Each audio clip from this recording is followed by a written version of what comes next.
Alors, encore une news sur Bottas. Comment le service militaire a fait de Bottas un meilleur pilote de F1?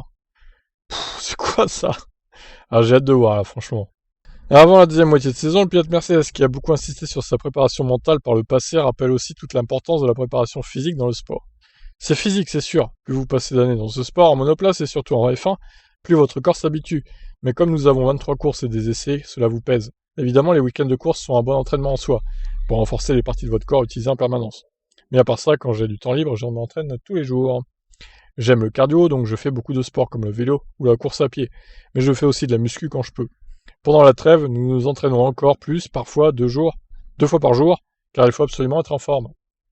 Mais comme je l'ai dit, plus vous courez, plus vous vous habituez à toutes les forces G que nous subissons lorsque nous prenons les virages tour après tour.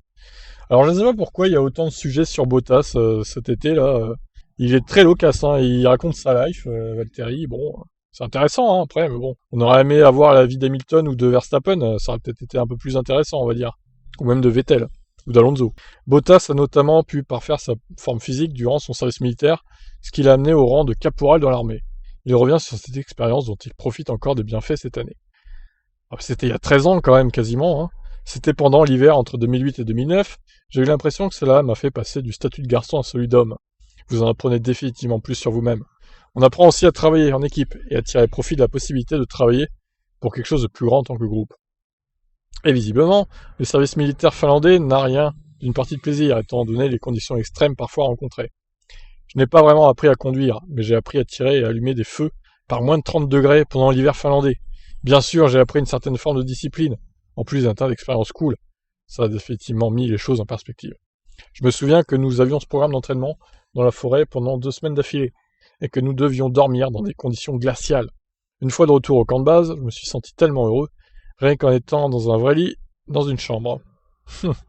Tu m'étonnes. Eh oui, en Finlande, visiblement, ils n'ont pas enlevé le service militaire, donc dommage pour eux. Je suis bien content de ne pas l'avoir fait, moi, tiens. Et vous aussi, je pense. Ouais, nous, en France, on a la journée d'appel, mais c'est de la rigolade par rapport au service militaire, hein, forcément. Voilà pour la petite anecdote croustillante de Valtteri Bottas, donc qui nous raconte un peu son service militaire il y a 12 ans, 13 ans. Super, j'espère que vous avez kiffé. Allez, je vous laisse réagir, ciao.